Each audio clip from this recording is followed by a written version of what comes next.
Hey people, welcome to episode 1, Woodworking for Beginners.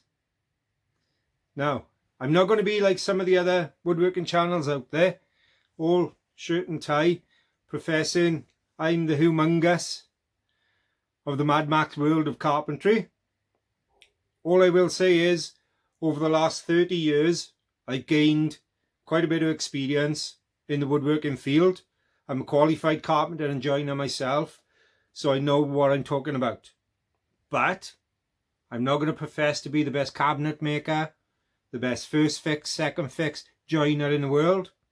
So all these videos are going to do is help you save a little bit of wonga by seeing how simple it is to do some of the things yourself that you wouldn't necessarily try because you haven't got the knowledge. Now, I'm not trying to do us carpenters out to work by any means. There's a whole vista of things that you shouldn't try at home because they are dangerous. You could screw them up and you could end up costing yourself thousands of pounds or dollars worth of expenses.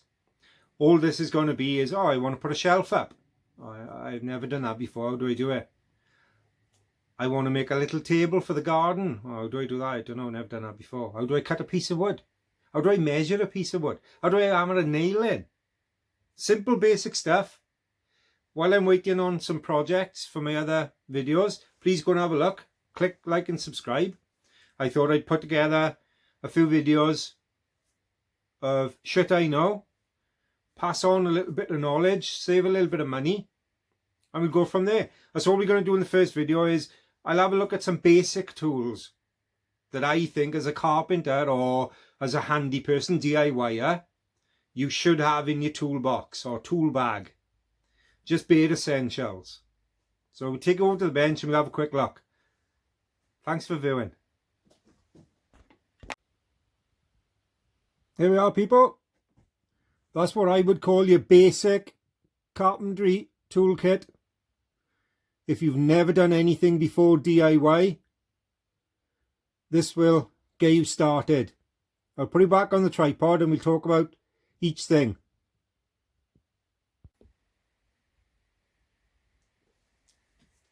Right, so that's just a tiny selection of what I would consider a basic, absolute basic necessity for any type of woodwork.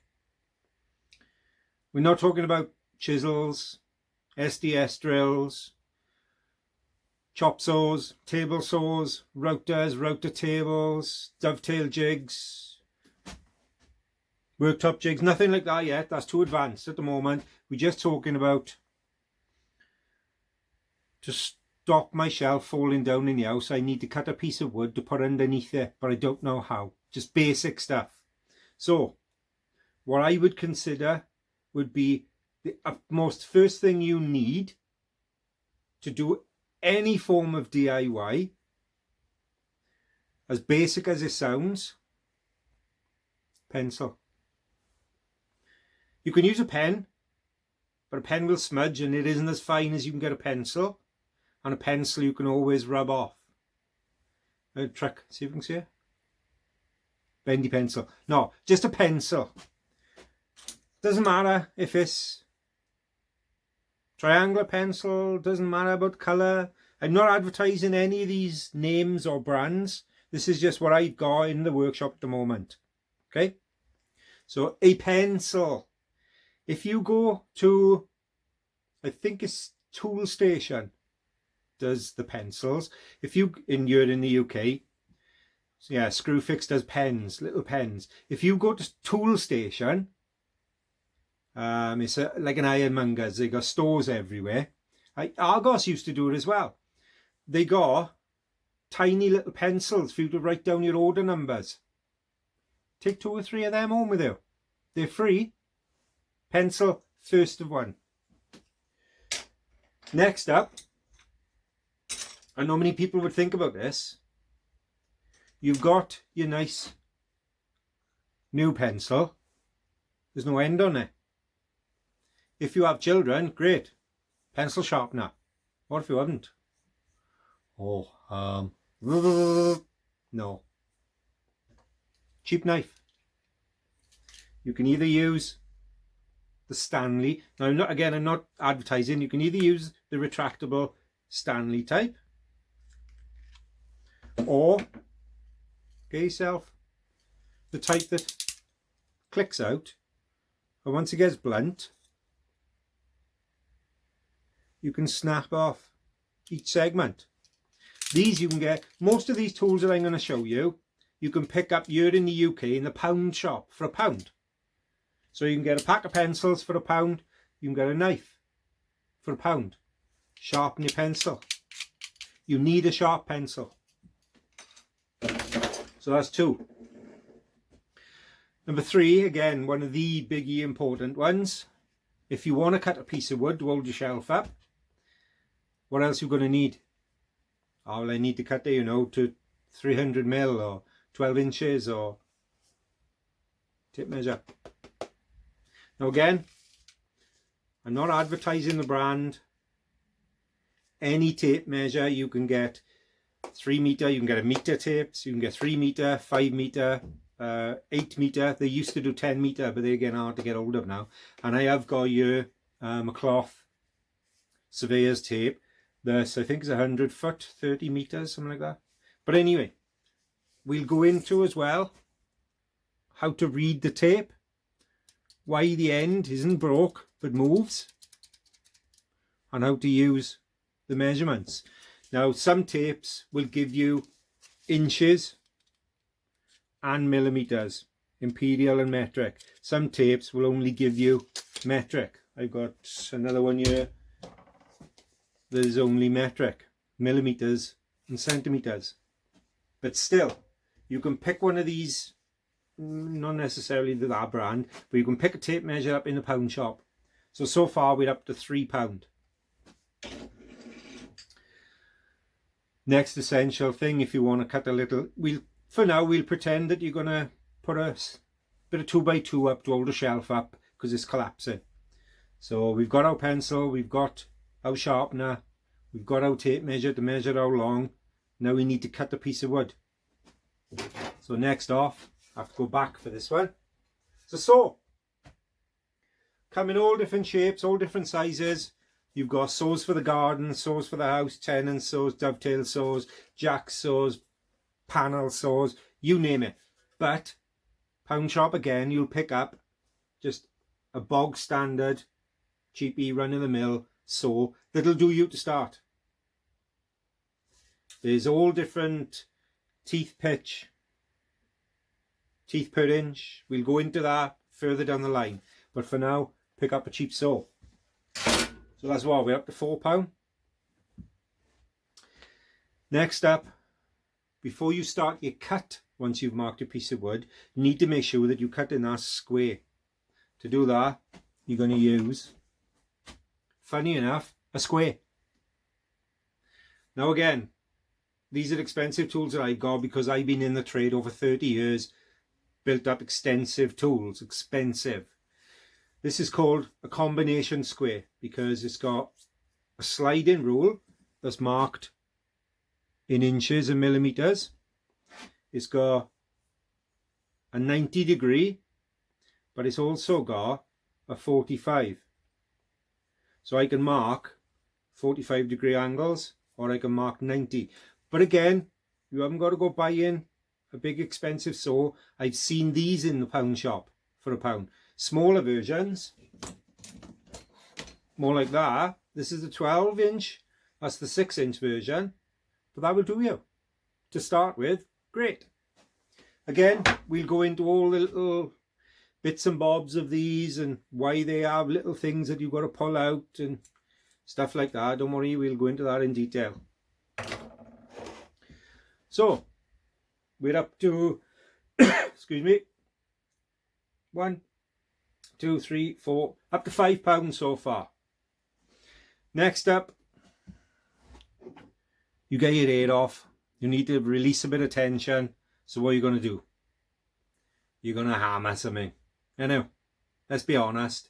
You're going to beat the crap out of it. And to do that, you need a hammer. Again, doesn't have to be an expensive one. Doesn't have to be all dancing, all singing, titanium shaft with a galvanized head. And again, you can pick them up in a pound shop. Even if it's got a wooden handle, doesn't matter, it'll do the job. All different types of hammers, we'll go into that in another video. This is basically a claw hammer because it's got a claw with a V in there that you stick in and pull nails out and hit things. That's it. £6. Now, if you want to get a little bit more technical, and instead of using nails with a hammer, you want to put a screw into something, you're going to need a screwdriver. Again, forget the brand. There's two basic types of screwdrivers you're going to need. A posi, which is, see if that'll focus.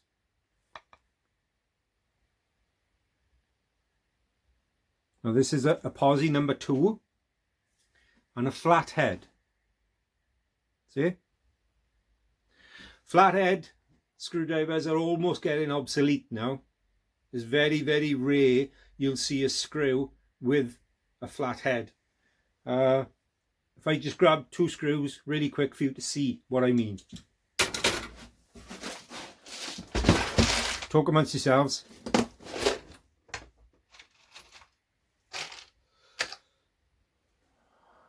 Nearly back.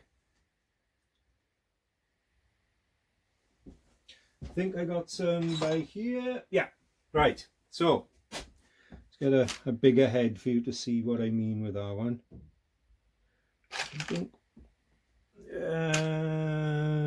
Yeah, right. So the posi screwdriver. Now there's 2 different types of cross head. You've got a posi and you've got a Phillips. Slight differences, and it's to do with the manufacturing that goes back years. Anyway, get yourself a number 2 posi.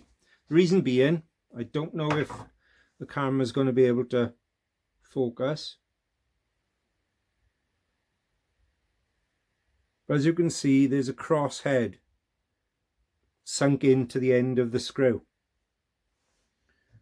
and obviously the posi then fits in, and that allows you to screw it in. Now the other type, the flathead, shows how old this is. There's an actual old brass screw. In the head of this, there's a slot. And obviously, self-explanatory, that fits into the slot. Now these were all that were used years and years ago. But you will find some still around. You'll find them in, if you have a look at these sockets in the house, if I look at the 2 screws that's holding the front of the socket on, they'll be flathead. So you've still got some use for those, but they are getting more obsolete. But again, in the pound shop, you can get a pack of screwdrivers. I think there's 4 or 5 in the pack for £1. Crosshead, hand Phillips. There's different size posi, sorry. There's different size posi in there. 1, 2 and 3, and different size flatheads for different jobs. We'll go into that further down. So we're up to £7, and we've got pencil, knife, tape measure, saw, square, hammer, screwdrivers.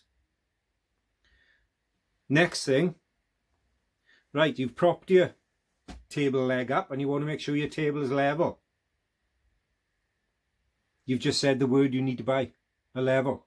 But you can buy levels. I've got levels from teeny little float bubble levels right up to 6 feet. But the most handy size spirit level that you can buy, and they got them in the pound shop, a little dutty. These were commonly known as a boat level. There's the other one here, different shape, because originally the shape was like a boat. But again, pound shop, and then that will tell you if your shelf is sitting level or if it's crooked. It'll give you your leg if it's plumb. And this one comes with a 45.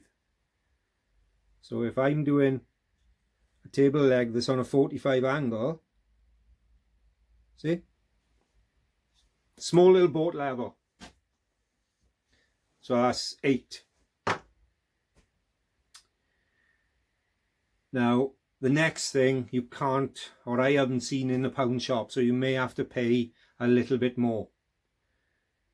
And that is, if you cut a piece of wood and it's too big and there's not enough for you to saw a little bit off, you're going to have to shave or plane.